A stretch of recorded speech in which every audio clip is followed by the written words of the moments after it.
Okay, we'll go ahead and get started for the 1 o'clock session of the combined 9th and 10th grade class meeting. Thank you guys so much for joining me today. I'm gonna share some different information with you. A couple of the topics to be discussed, most importantly, will be graduation requirements. So that you know what you need to accomplish between now and May of your senior year.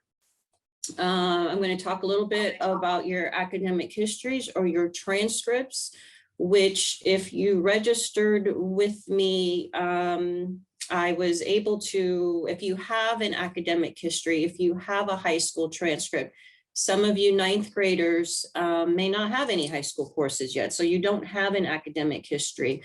Some of you did a semester or maybe an algebra or geometry in middle school. So if you did do a course for high school in the middle school, you will have a high school GPA, and I did send you your academic history. So you wouldn't have one if you're a brand new ninth grader and you've never taken a high school course, or if you're a brand new student and you came from out of district or out of state, and perhaps I haven't received your records yet. Otherwise, I did try to get everybody a copy of your academic history, and I'll try to get that updated to you once a semester for you.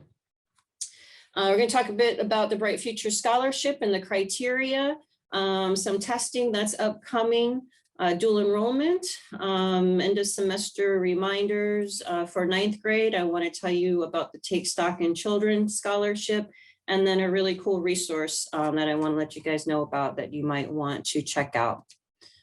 So, okay, first I want to begin by who is your counselor. I'm your school counselor. I'm Maria Baker. For you returning families, it's great to see you. Welcome back. For you brand new newbies, please know that I'm your school counselor, just like you had at a brick and mortar school. I'm here to assist with your scheduling, with your classes, social growth, emotional, any of those things. Please know that I'm available. This is my contact information. Sometimes I get messages or emails. I've been trying to reach you. I've left you several messages. If you're emailing me through VSA email, I don't get VSA email. So please use my leeschools.net. And then this is my office phone, the 461-8493. I did have a Google phone number during the COVID while we were all out. And sometimes I think people might try and reach me on that number, which I don't access anymore. So please know, Mrs. Baker, this is how, yes? could you share your screen with us, please? Oh my gosh, yes. Thank you so much. Thanks, Mr. Metzner, goodness. Okay, so this is my contact information. Sorry about that. So my office hours, I'm in the office here Monday through Friday between 8 and 8:30. So this is the best and only way to really contact me.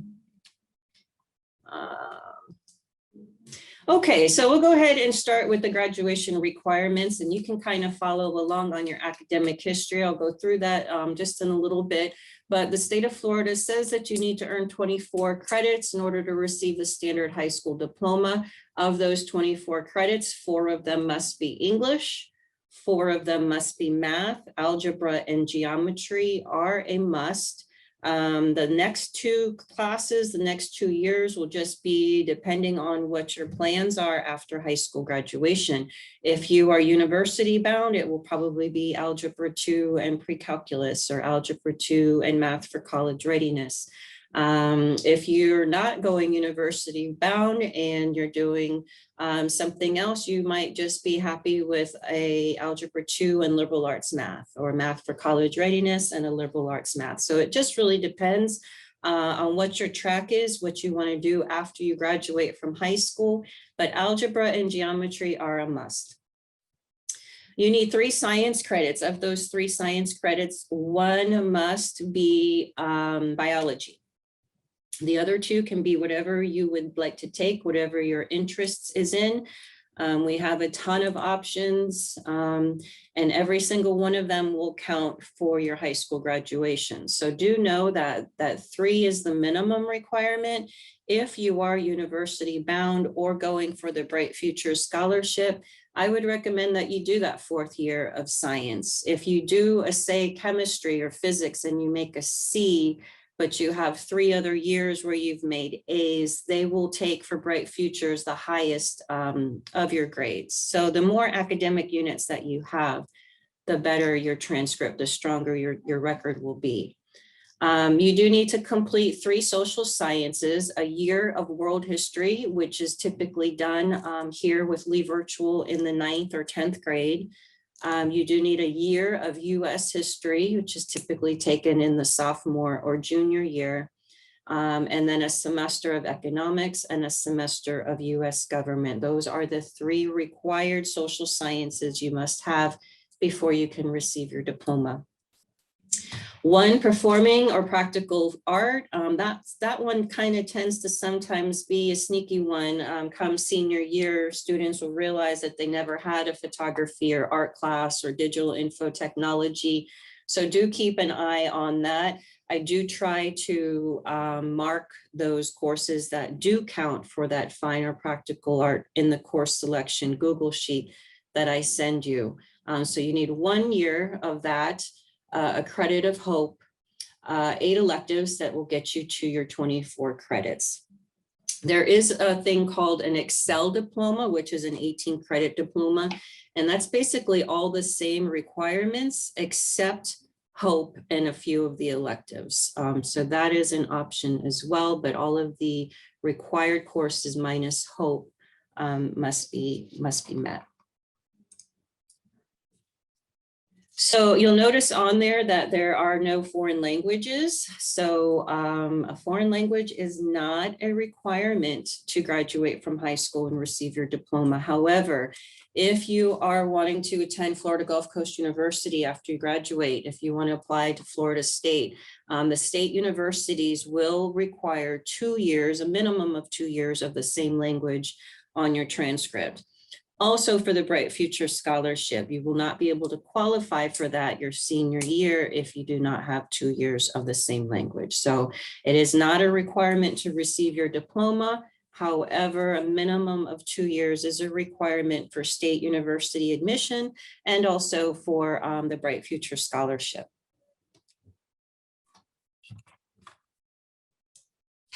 Okay, so along with the 24 credit requirement, we also have 2 tests that you must take and pass, one being the Algebra EOC, which is taken in the 8th or 9th or 10th grade year, depending when you have your Algebra 1, and then the 10th grade FSA. So you guys haven't sat for this 10th grade yet. You 9th graders will take the 9th grade FSA in the spring. And you 10th graders, this 10th grade spring FSA is the must pass one that you need in order to receive your diploma. So after this 10th grade FSA, you will be done with any of the FSA testing and just have the EOCs for graduation. You do need a minimum of a 2.0, which is a C average unweighted. And then of course the test scores. So your GPA, if you look at your GPA, I'll show you where to find them on your academic history here in just a minute.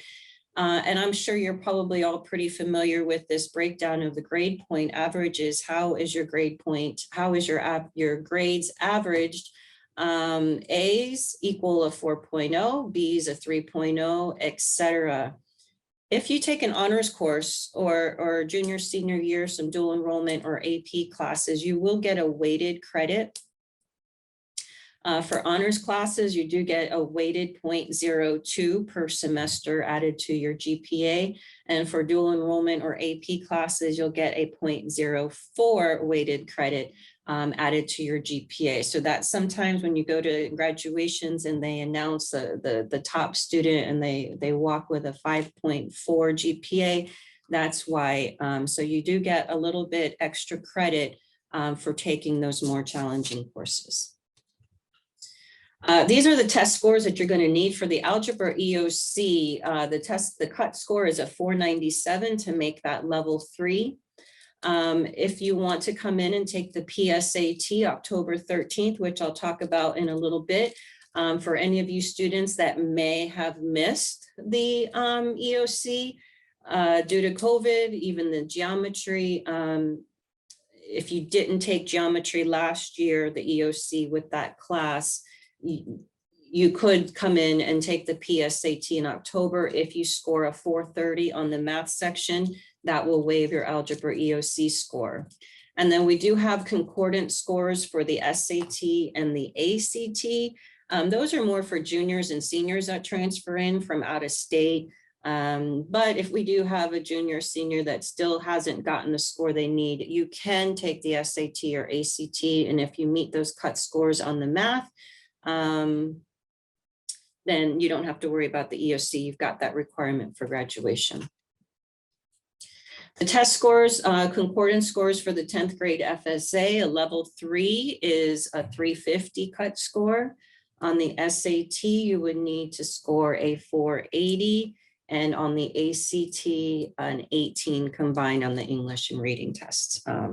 So there is no PSAT concordance score for the FSA, but there is a PSAT concordance score for the algebra EOC.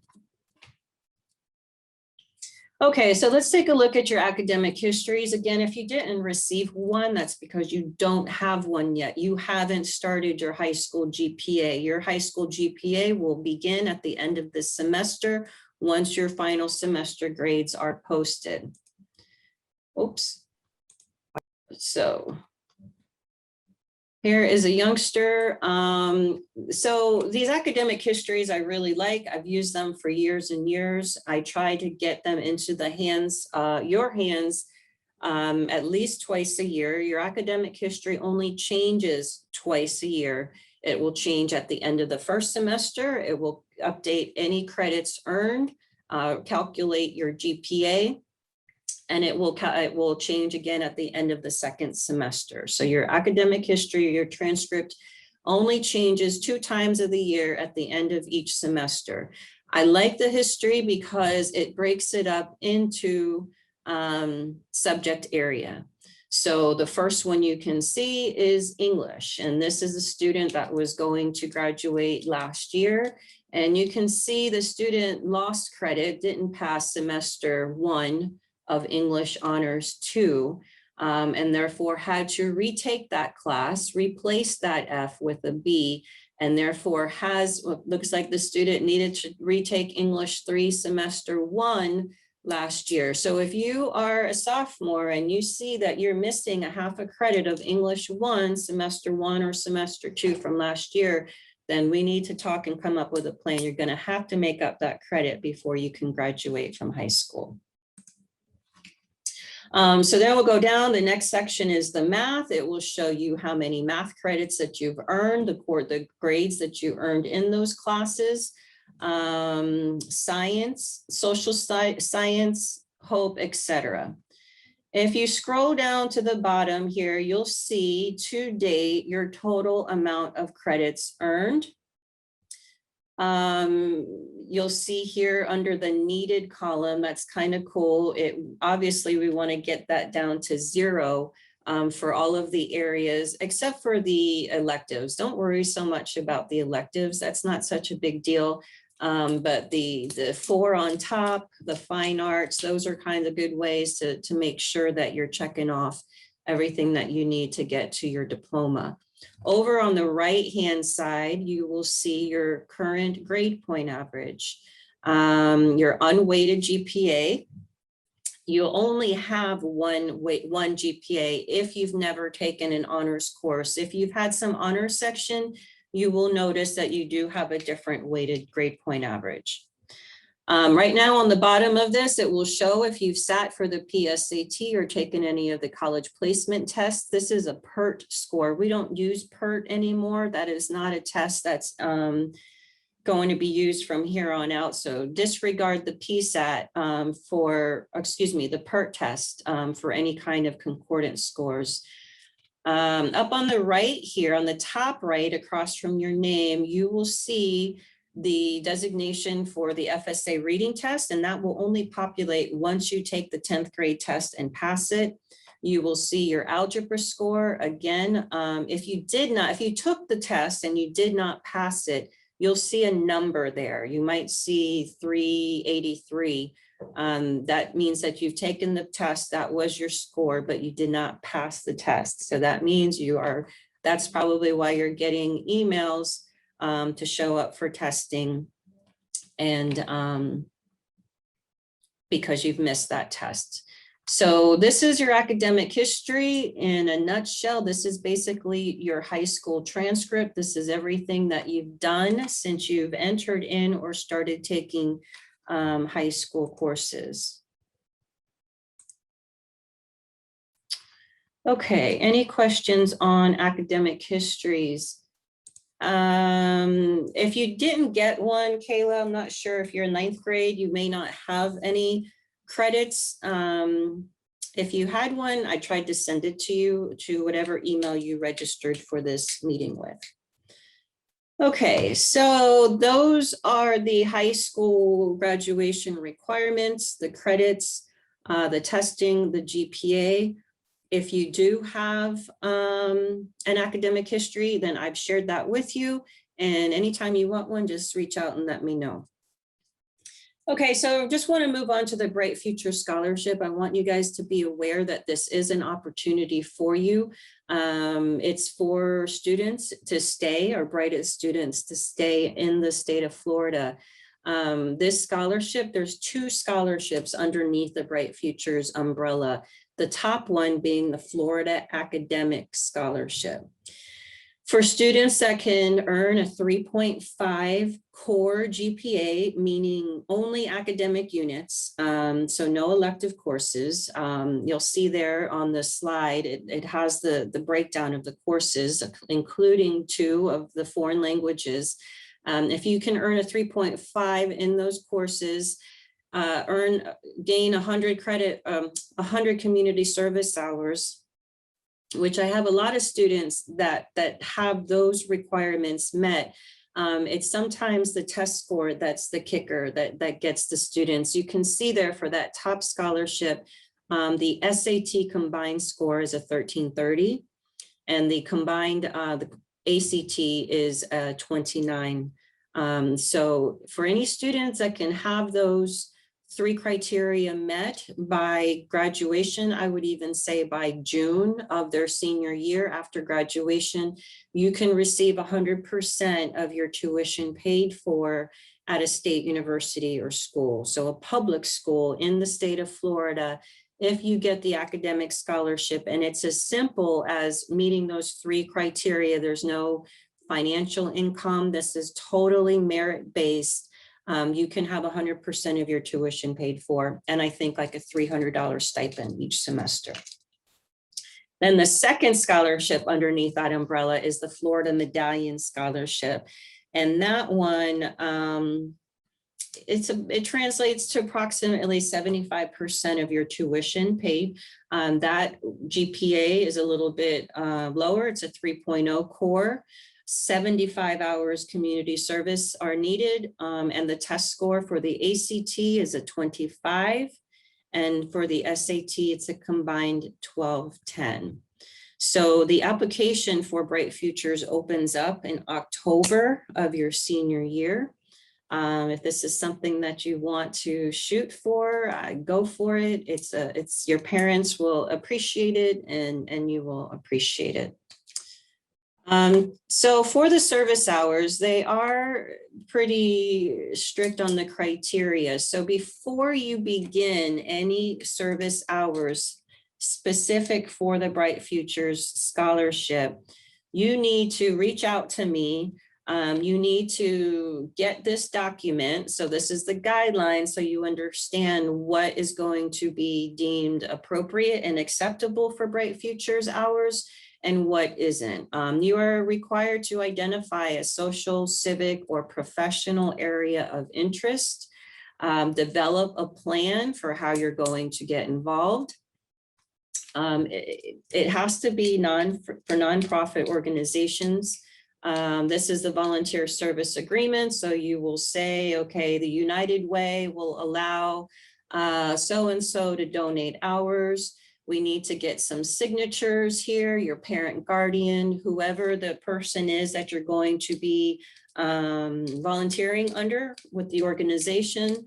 And then we don't really need the address. I just, wherever it is. And then of course, my signature. And then this is your proposal. And I know it seems a little bit complicated, but it really isn't. And I'm the only one that's going to be looking at this. So it would just be a short paragraph on what you want to accomplish, what you're hoping to learn or gain. So what you're hoping to get out of this experience. Again, we'll sign it. And then at the very end of your community service, when it's all said and done, and you may need to do 1 or 2 or 3 of these forms, and that's okay. I just need a short reflection. What was your experience like? How did it go? I've had students turn in like yearbooks and get real creative on showing me what their service hours involved and what they did. You don't have to get that complicated. We'll try and keep it as simple as possible. So do just know though that you do have to have prior approval. Sometimes students will log hours at a gym that they work out at or practice at, or church that they attend. And unfortunately, those hours do not count for community service. Now, you can always do community service, say, for your own high school resume, if you're interested in the medical career and you have the opportunity to maybe volunteer at a pediatrician's office, you can certainly do that and keep your own hours and log that for your own personal high school resume. But for the Bright Futures community service hours, there is specific criteria that needs to be followed. So while you're doing those hours, you can just simply keep a log of the dates that you go in, the times that you started and ended, the number of hours that you worked, and then a signature. You can turn in a log like this, or if your organization is keeping track of your hours, they can simply send me a letter on their letterhead saying Joseph did between August and December 2021, he completed 50 hours helping the library do whatever, and then that will count for your documentation as well.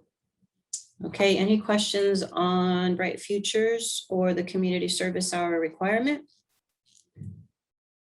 No? Okay, so community service is not a requirement to graduate from high school. I do get that question quite a bit. It is not a requirement, but college applications will ask you, what have you done? It's good exposure, it gets you out there, learning different things, different backgrounds. You can talk to people, ask, what school did you go to? What was your degree in? How long did it take you to get into this field? Those kinds of things. So United Way, I know the holidays are coming up. I know we're also still out there with COVID, but now is a good time to try and find some service opportunities. And if you start in the 9th grade, little bit by little bit, it does add up, and it's not quite so overwhelming. So again, just to recap, you are required to obtain the prior approval from me for the Bright Future Scholarship. Okay, so if you've got any questions, just reach out to me. Okay, so the practice SAT, the PSAT is coming up October 13th, Wednesday. This is a practice of the college entrance SAT test. It's only given once a year. It's given every October throughout the country. Many students will take it both in the 10th grade because it's free. So any of you 10th graders, you should have received a link from Mr. Riley, our testing coordinator, asking you if you want to come in and sit for the practice SAT. It is free for you as a 10th grader. So if you are college bound, I would highly recommend you come in.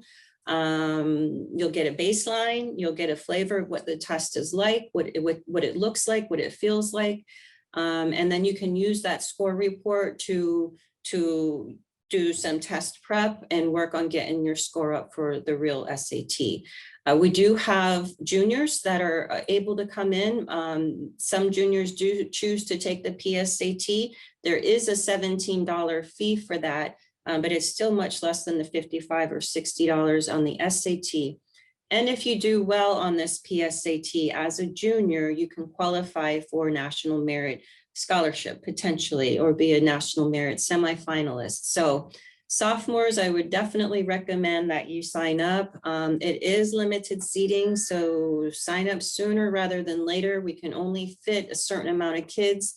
And it's a good practice test. Ninth grade, not so much. I would just recommend that you hold off and you sit for the test in October of your sophomore year. If you need the link, if you're a sophomore and you didn't get that link, shoot me an email and I'll share that with you so you can go ahead and get registered. It will be Wednesday, October 13th. We'll start here about 8 a.m. At the north entrance, and you'll get more info to come if you choose to come in and take that test. Any questions on the PSAT? Okay, so then that leads me into the SAT and the ACT. The next question I get is, when should I sign up and take the real test? I like to say your junior year, especially if you take the PSAT in October. You get your score report back by December. That will leave you being able to register for any spring term testing. Every year, the SAT is offered several times throughout the school year, as well as the ACT. You would need to go to the website for those testing, the College Board for SAT, act.org for the ACT to register. These tests are given multiple times on a Saturday throughout the school year. We do not give those tests here. You would need to go to the website, create an account, register for the test day that you want. They'll let you know what high schools are offering that SAT or ACT on that specific date, so you can choose the one that's closest to you.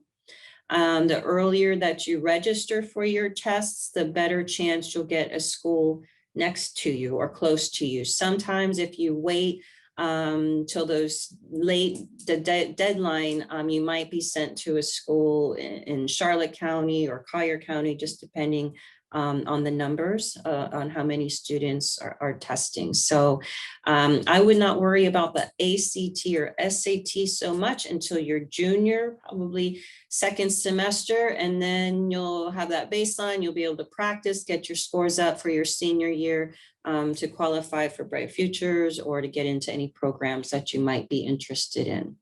So that is the SAT and the ACT. Those are college entrance exams. And the PSAT is a really good practice test for you 10th graders. Okay, so just want to kind of throw out there some options that you have as you play your cards right. As you get into your upperclassmen years, there are certain programs and things that you are able to take advantage of. And one of the most popular ones is dual enrollment. We do offer dual enrollment at the technical colleges. We've got some really great programs out there. Cape Coral Tech offers medical assisting, digital design, electronic technology. Fort Myers Tech has electrician, plumbing, welding, all kinds of cool programs. And know that you are able to access them while in high school. Now, for those technical programs, you will have to have the majority of your high school credits completed, because when you start out at the school, at the technical college, you will be earning hours toward your program. So they really want to make sure that you have the majority of your credits out of the way, because you'll be going to school full-time from 8 to 3:30, whatever it is, in the welding program or in the computer program. So they prefer that you have no more than 2 credits left for your senior year. And I like to get it where you're maybe just have a half a credit, if that. So if this is something, and I know I've talked to a couple parents that this is a plan, please let me know. We need to start planning for this early. These programs fill up very quickly. They're very popular, high demand. So just know that they are an option. And if you are interested, now's the time that we can start having those conversations and making those plans to secure your spot. And we also have dual enrollment at FSW, Florida Southwestern, which the majority of my students take advantage of, and that is taking college classes while in high school.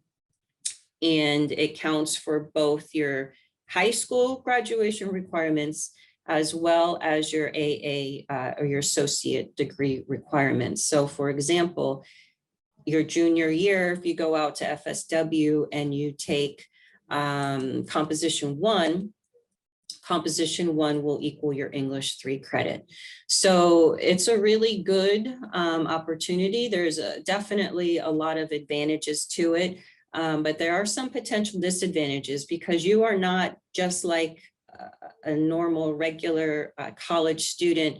Whereas if you are mid-semester in a college algebra class and things go south, you're able as a college student to drop or withdraw from that class. As a dual enrollment student, you don't have that option. So we just need to be real clear that you understand what the differences are. Their calendar is different than ours. So there's just some things we need to look out for. And I am having a dual enrollment information session where I'm going to talk specifically all about dual enrollment, the benefits, the advantages, disadvantages, the process, the criteria, and all that. And that will be on the 29th, Wednesday, September 29th, and more information will be sent out for you to register for that. But there is a GPA requirement. Once you have that GPA requirement, students simply need to apply. Dr. Stirk out at FSW, she did a really great job of trying to just make it as simple as possible for students and parents to find this information. So step number 1 would be to apply. Step number 2 would be to test. Most students don't have an SAT or ACT score, so we'll send you out to the FSW. You can take the AccuPlacer, either remotely or on campus there. And once you have the test scores, then you and I will need to register you using this DocuForm sign. So any courses that any semester, you'll need to register with me. You'll have a hold on your account because as a dual enrollment student, we will need to register you together. So do know there will be an information session next Wednesday, the 29th. And I'll go into this in greater detail. Dr. Stirk, also for any of you parents or guardians out there, under fsw.edu/dual enrollment, she's put together some really cool webinars, very informative, lots of great resources on here. So if you want to check out this site, I would definitely recommend that for you. Okay, so that's the FGCU dual enrollment. And then do be aware that Florida Gulf Coast has a early accelerated college experience. So this is for juniors and seniors. You can only apply and get it admitted in the fall term.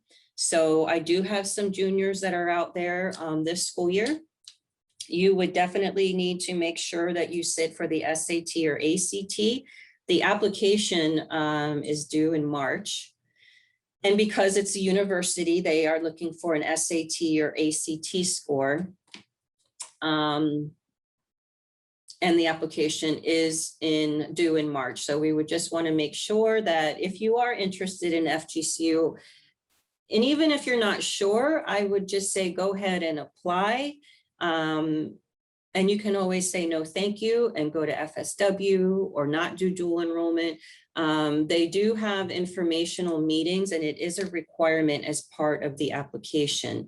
So each semester, they will have several opportunities for you as the student and the parent guardian to go in and listen to what the program is about.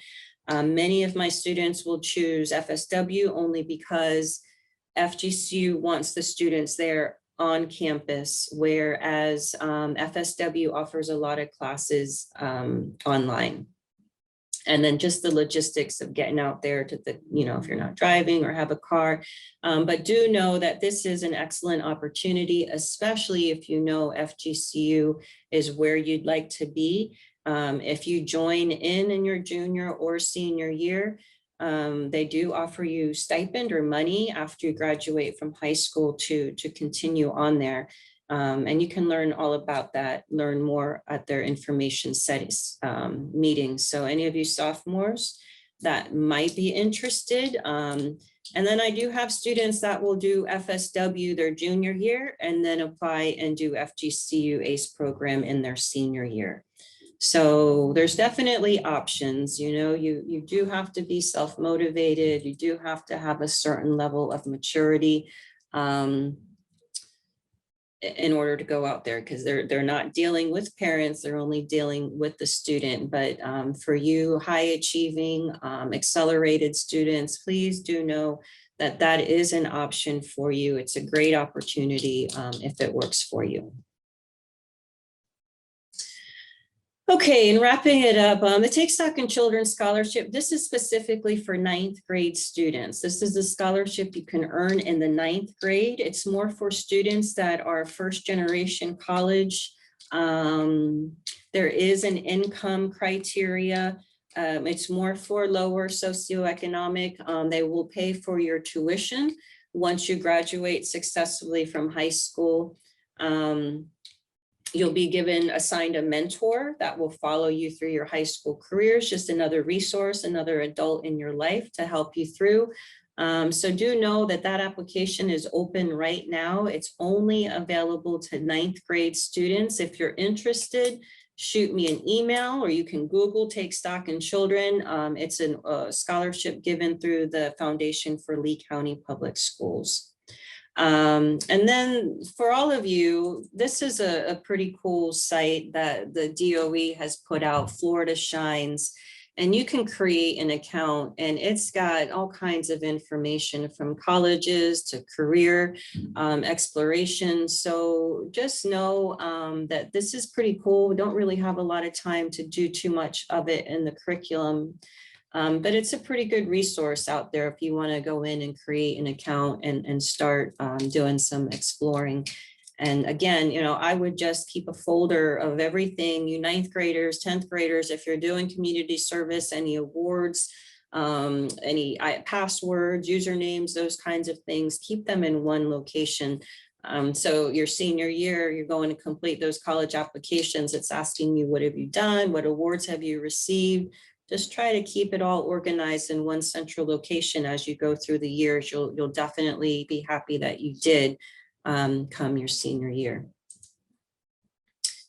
Okay, so second semester is going to be here before we know it. We are moving right along in Q1.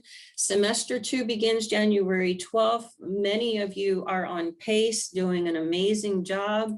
Many of you are more than 50% complete. Again, just doing an amazing job. Remember, you do have to have 6 classes per semester. Sometimes I get asked, okay, I have driver's ed as my 6th class, but I already finished that. Do I need to pick up another class?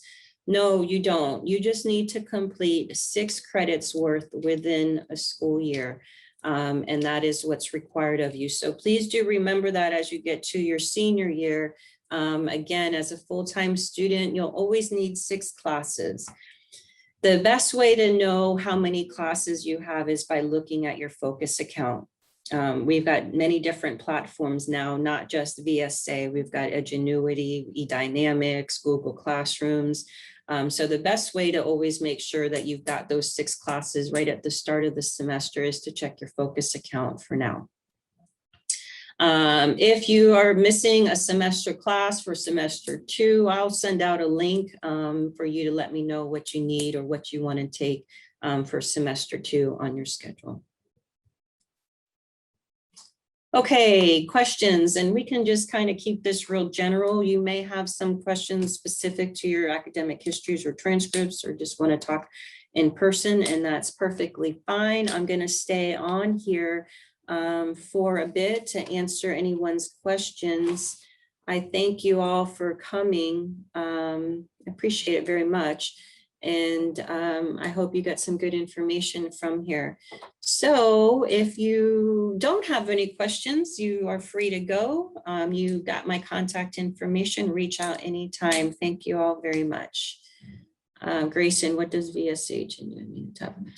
On the top right-hand corner of your academic history.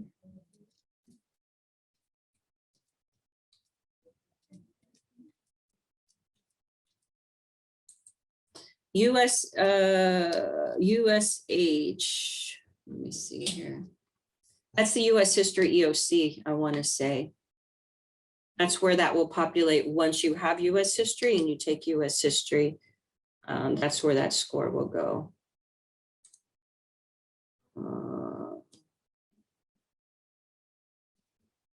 VSH, I have no idea what that is. You can ignore that. I'm not sure what that means.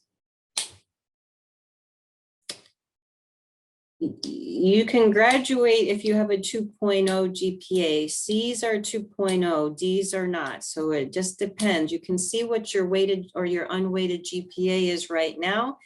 And if you've got to retake some courses, for example, English 1, when you retake that class, that F will be replaced with hopefully an A or a B, and then your GPA will rise.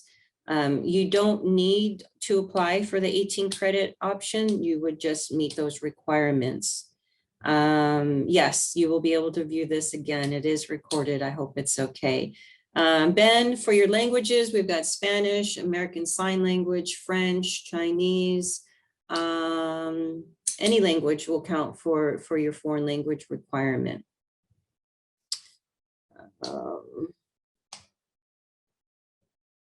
All right, guys. Well, thank you so much for your time. It was great having all of you. It was a great turnout. Have a great day. Ms. Baker, can I ask a question? Of course. Okay, so if students have a reading class, but they have to take all their basic English classes in every year, does that intensive reading go to elective credit? Yes. Okay. Yes. Thank you.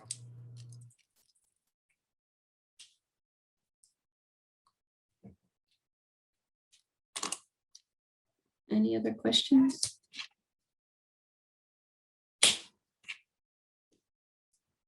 No, it was like me and four of the families knew about it, but they thought by October, word's gonna hit the street and they're gonna make you fill out a online and tell you when to come back, but you're going before October, so. I said, yeah, are you gonna show that? Asia? Hi there, it's Andrea Kepke. Hi. Hi, I could not join in for the majority of the meeting because I am a teacher as well. And I sent Alexandria a link yesterday, but then somehow when it's sent, it would only sign her up for the 10 a.m. one. Okay. So are we able to get your recorded link Yes. sent to my email? Yes. Yep. I can Awesome. do that for you. Okay. Absolutely. Let me know. When I saw your initial email, I was so excited. I'm like, I need to know these facts. And I actually know Dr. Sturk. Oh, yeah. Her husband works here at the middle school I'm at. Oh, no kidding. Yeah. Yeah, she's and then our wonderful. daughters our daughters had Girl Scouts together years ago. Okay. Okay. Yeah, just email me, please, and I'll shoot that to you for sure. Okay, awesome. Thank you so much. You're welcome. Have a good Bye. day.